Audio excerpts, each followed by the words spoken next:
ఇదంతా తన ఊహే అయింటుందని నేను అపార్థం చేసుకున్నాను. కానీ ఇప్పుడు తను చెప్పిన కథని వింటుంటే నమ్మదగినదిగా ఉంది కదా? అవును. ఎక్కడెక్కడో జరిగిన సంఘటనల్ని, ఎక్కడెక్కడో ఉన్న కథాపాత్రల్ని తన ఊహల్లో చాలా చక్కగా చిత్రీకరించుకుంది. మీ కవుల భాషలో చెప్పాలి అంటే ఊహ అయినా అద్భుతమైన కవితలా ఉంది. కానీ గౌరీ చెప్పిన కథలో ఆధారాలతో పాటు నిజాలు కూడా దాగి ఉన్నాయి. గౌరీ అమ్మను కూడా మా అన్నయ్య బలవంతంగా చేర్చి పెళ్లి చేసుకున్నాడు. ఆమెకు పుట్టిన వాళ్ళు కవలలు. గౌరీతో పాటు అవలక్షణాలతో పుట్టిన ఆమె చెల్లెలు. మా అన్నయ్య చేసిన పాపానికి ప్రాయశ్చిత్తంగా గౌరిని మా అమ్మే పెంచింది. ఆ అవలక్షణాలతో పుట్టిన పిల్లను వదిలేసి రమ్మని మా అన్నయ్య నాకే అప్పగించాడు. నేనీ దీవులు వదిలేసి వెళ్ళిపోయాను. తను చనిపోయి ఆత్మగా మారి తన రక్త సంబంధీకుల కోసం ఇక్కడే తిరుగుతోంది.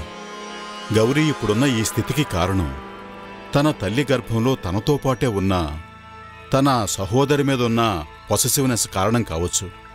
లేదా తన తల్లికి జరిగిన అన్యాయానికి పగ పెంచుకుని ఉండొచ్చు. ఇందులో ఏదో ఒకటి తను ఇలా విచిత్రంగా నడుచుకోవటానికి కారణం అయ్యుండొచ్చు. బాల్యం నుండే గౌరీ నిద్రలో తనలో తానే మాట్లాడుకోవటం, అర్ధరాత్రి లేచి అరవటం తనకున్న అలవాటు. అప్పుడే తను ఎవరికీ అర్థమయ్యేది కాదు. She was always strange and beautiful women. Madhav దగ్గర నుంచి ఒక్క ఫోను రాలేదు. వారానికి ఒకసారైనా చేస్తాడు కదా, ఎందుకు చేయలేదంటారు? పనిలో బిజీగా ఉండుంటాడు గౌరీ. ఇప్పుడు వాడి గురించి ఎందుకులే. 2-3 సార్లు తనపై ఏవో చెడు కలలొచ్చాయి. నాకెందుకో చాలా భయంగా ఉందండి. మీకు కూడా తెలుసు కదా, తను నాకు చాలా క్లోజ్ ఫ్రెండ్. వాడేమన్నా నిన్ను కట్టుకున్నావాడా ప్రతిరోజు నీకు ఫోన్ చేసి మాట్లాడడానికి? వాడి గురించి ఎందుకు ఇంత టెన్షన్ పడుతున్నావు? మాధవ్ పేరెత్తితేనే మీకు అంత కోపం వస్తుందేంటి?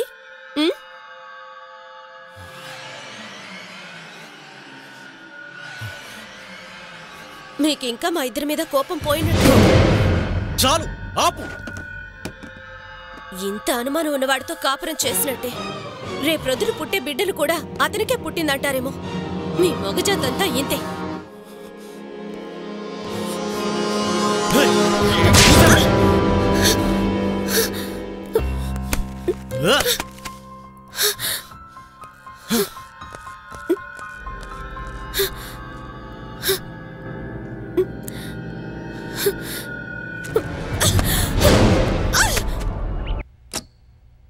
మీ హస్బెండ్ ఉన్నారా? ఉన్నారు సార్. మిస్టర్ నందా, మీకు మాధవ్ అనే వ్యక్తితో పరిచయం ఉందా? పరిచయం ఉంది. తను నా వైఫ్.